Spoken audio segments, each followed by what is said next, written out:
Hey, what's up guys? So we're making this video because I thought it would be necessary since this particular issue, I couldn't find another video like it. So this is gonna work for all of your newer KX250Fs and KX450Fs. I'm not exactly sure what years. On the KX450 probably 19, 20, and 21. On the 250 maybe just 20 and 21, or maybe this is new for 21, I'm not sure. But anyways, if you don't have works connection radiator braces on your bike like I do now, because I already learned my lesson the hard way, you probably tipped over in a corner like I did and bent your radiator, because this thing is only held in place by the plastics on the side there. So what we're going to do in this video today is place a radiator. Now normally that wouldn't be a very difficult task, but Kawasaki decided to make that a little more interesting for, like I said, these couple current model years. And the reason behind that is because when you order your new radiator full assembly from OEM Kawasaki, you're going to get this. But what you're not going to get, that you're going to need, is this, which is a Rivnut. So I'll show you once we get the bike taken apart. But this basically goes in here and is mushroomed on the backside so that it stays there. Well, I didn't know that. I'm fairly mechanically inclined. I didn't even know what a Rivnut was. I know what a rivet is, but not a Rivnut. All right, I'm not sure where I left off because the camera turned off on me. But anyways, so you need a Rivnut when you order your radiator. You got to get this separate. It's a couple bucks, but you also are going to need a Rivnut gun. So I'll show you that as we get a little further into this process here. But I tried basically pulling this out of the old one, thinking that you could reuse it, but it wasn't. It was just messing everything up. So we'll get into this here. We'll take this radiator off and replace it, and we'll get started by draining the coolant. So let's get started. So read your owner's manual to figure out which bolt you need to take off to drain your coolant. On this particular Kawasaki, it's the top one. Another word of the wise is it's usually the one with a washer behind it is the one that you need to remove to drain the coolant. So this is going to make a little bit of a mess. There we go. And then what you need to do is open the cap at the top.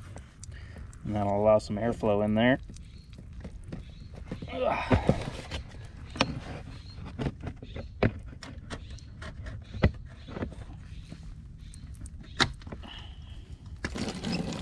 There we go.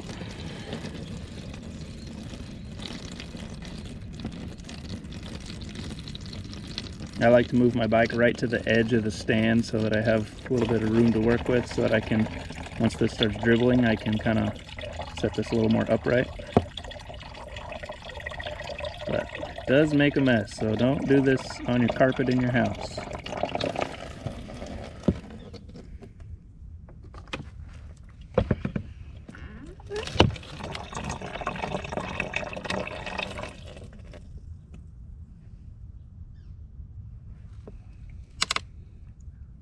Alright, good enough. Almost went a little too far, almost fell off the stand there.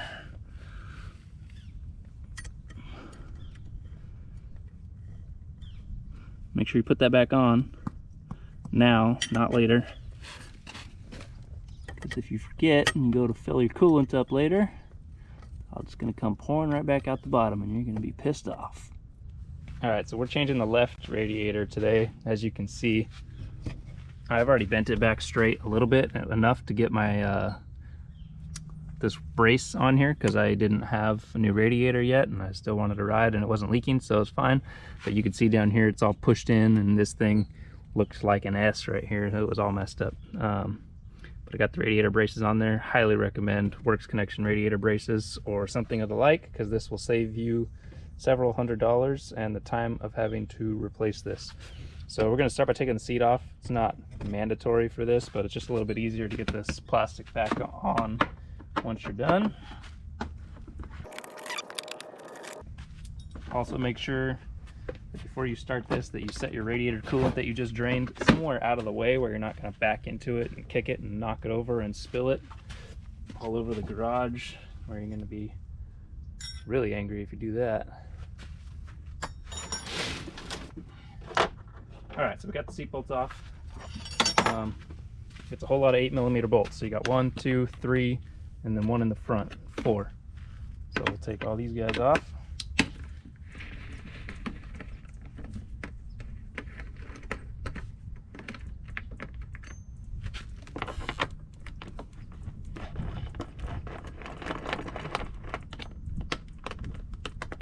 If you're new at doing this, keep in mind of which bolts go where. These are not all the same length and size here.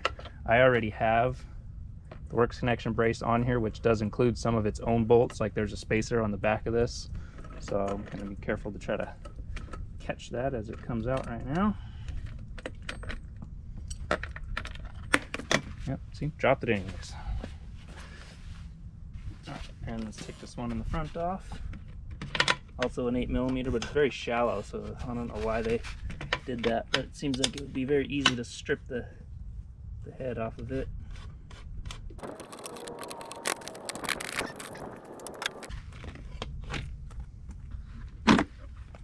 Off it comes.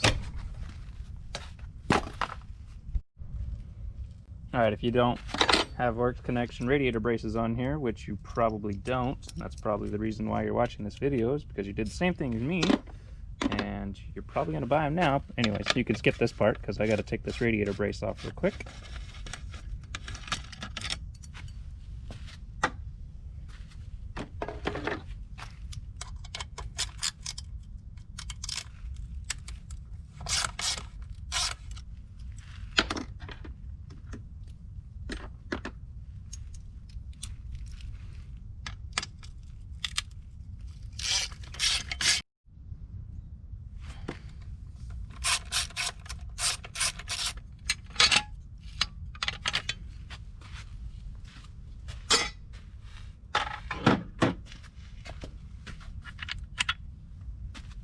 Alright, so this is probably what your setup would look like when you go to take off the plastic of something like this. Now as you can see, or I don't know if you can see, I messed this thing up trying to, I got it off, I ripped it through there, and then came up with my own little press device to get it back on there long enough to hold, because I didn't know that I needed to buy one of those too when I ordered my new radiator. But as you can see, this radiator is pretty KO'd, and it was, this is somewhat straight now. This thing looked like an S before, so I actually got it back fairly straight and it doesn't leak, so I'm pretty surprised. So now what we're gonna do is, well, we can take off the louver up here. That's just, we'll push tab, bam, that's off. So we'll have 2 more 8mm bolts there to take off, but first let's disconnect these hoses. So we're gonna grab some pliers. Sometimes these things are on there pretty good, so we wanna try to make sure not to puncture the hoses when we break these loose. All right, so let's see if we can, nice pair of pliers in here. It's gonna be too much. Since I already had this off once, hoping this goes a little easier this time. But slide that guy down, and then they're still on there pretty good.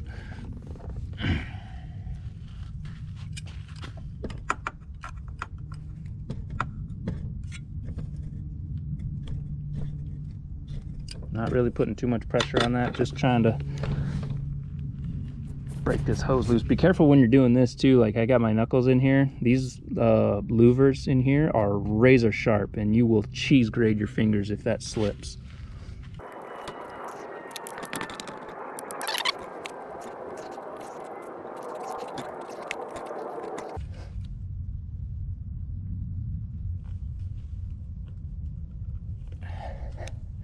There we go. Not super easy to get those off. All right, now let's get the bottom one.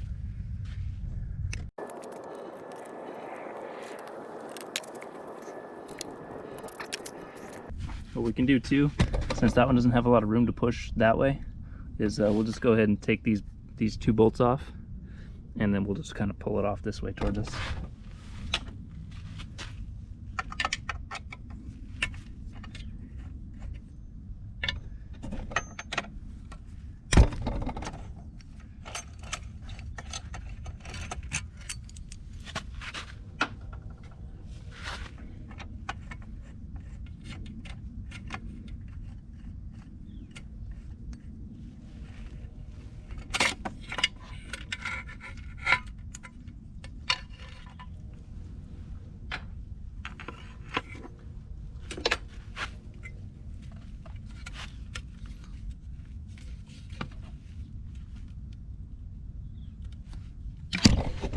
Whoa. Alright. There's the old one. Now, a couple things. The new one is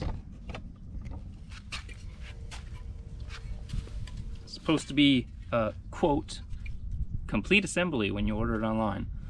Notice there's no rubber grommets, so we got to take those out. It did come with the top little vent cap there, which I'm surprised. And then we will have to put in the new Rivnut. So let's get these rubber grommets switched out, and then we'll press that Rivnut in. I'll show you how to do that, and then we'll be reassembly time.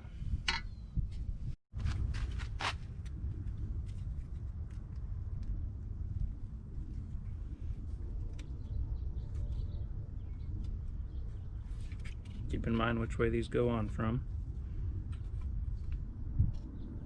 So these washers are going to go up against the frame, or these little insert spacers.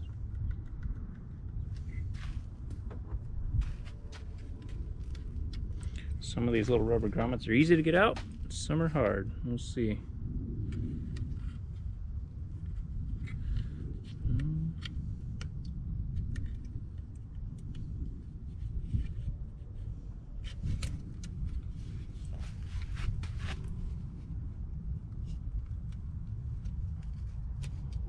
That wasn't too bad.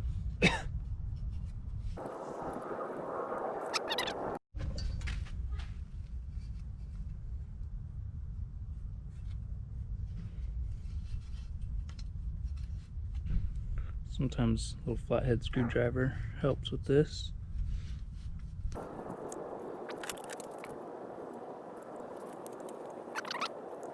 These are not the same, by the way, so make sure you paid attention to the way that they come off. The one that has a little bit more of a lip to it, see how that one does, and this one's just kind of flat. The lip goes on this back side to go around that part there.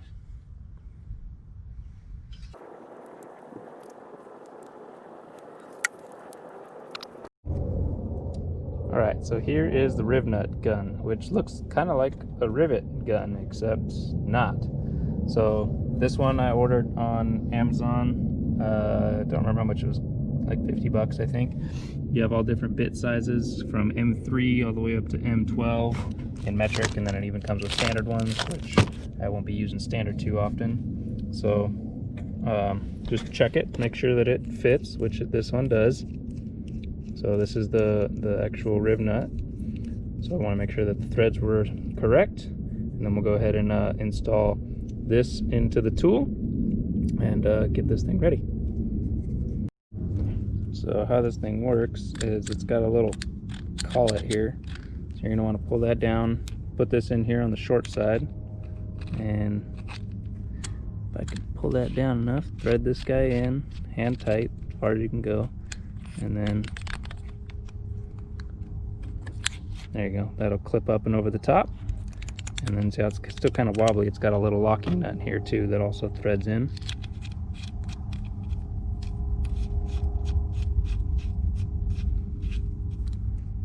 That one you can tighten down a little bit just to make sure.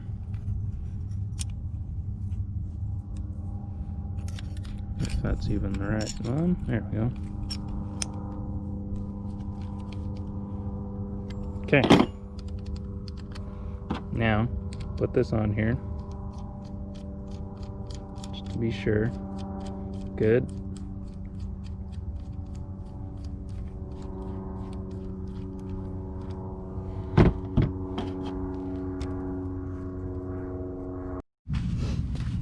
Alright, so I actually decided to put it back on the frame first, so that way I had something to go against, and then I have it in the tool with the tool open all the way, and I'm just going to put it in there.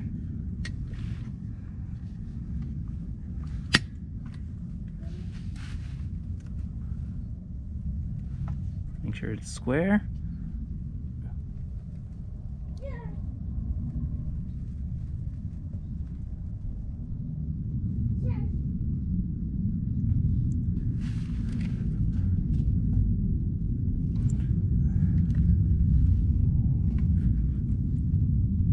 Just like that. And you can use this little guy back here and unthread it.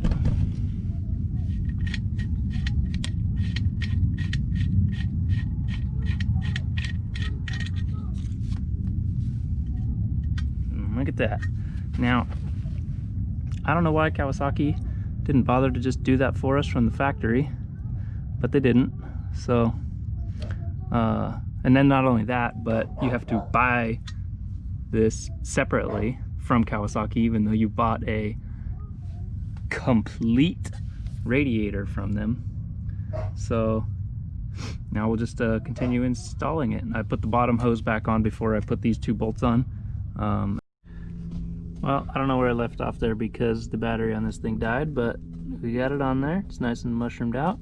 It's supposed to. It's on nice and tight. I was kind of worried that it was going to mess the threads up, which it didn't for one, but number two, it doesn't matter because, well, for my application, it doesn't matter because the works connection setup has this little guy that goes on the back here, and then this actually goes through and all the way through those threads. It doesn't use them, and then it actually threads into this with a little like 4mm thread bolt.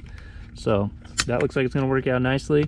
I already put the hoses back on while the camera was dead, and the front radiator louver, which doesn't have any bolts other than this one does, which I haven't put that on yet, but it's just got these little tabs that it sits in. So we'll just go ahead and finish putting this thing back together and top it off with coolant again, and we'll be done.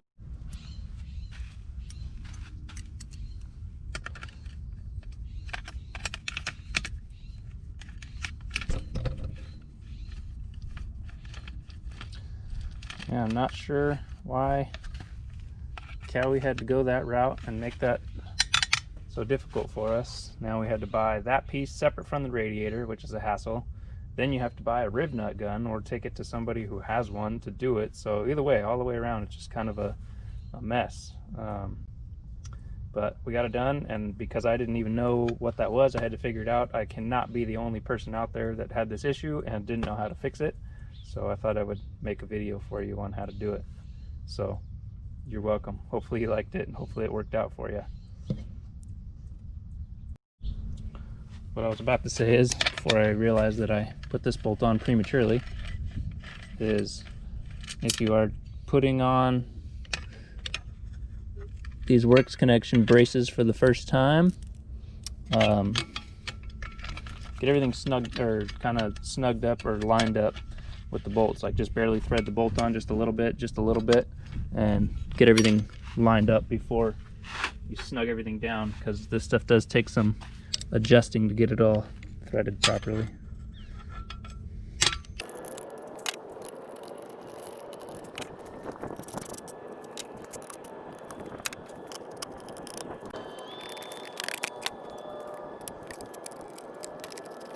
Here, just kind of get them all on a little bit, make sure everything lines up first before you crank it all down.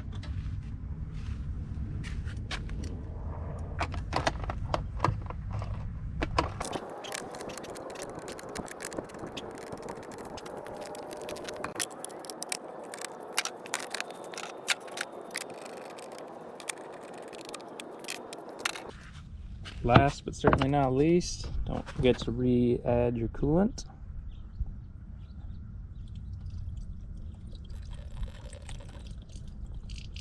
Make sure that you put that drain bolt back on. Like I said, it's better to just do it in the beginning rather than having to forget about it now and be making a mess.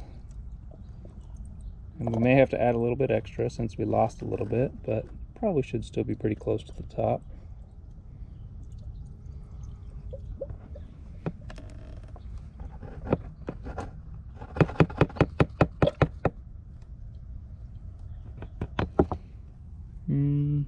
down there a little bit more. So because that radiator is completely brand new and bone dry, never had anything in it. So anyways, we'll finish topping that off, and then that'll be it for this video. So if you liked it, give it a thumbs up, leave a comment below if you have anything to add to this, and if you need help working on anything else on your modern day dirt bikes, then let me know. I'll see if I can help you out. Thanks.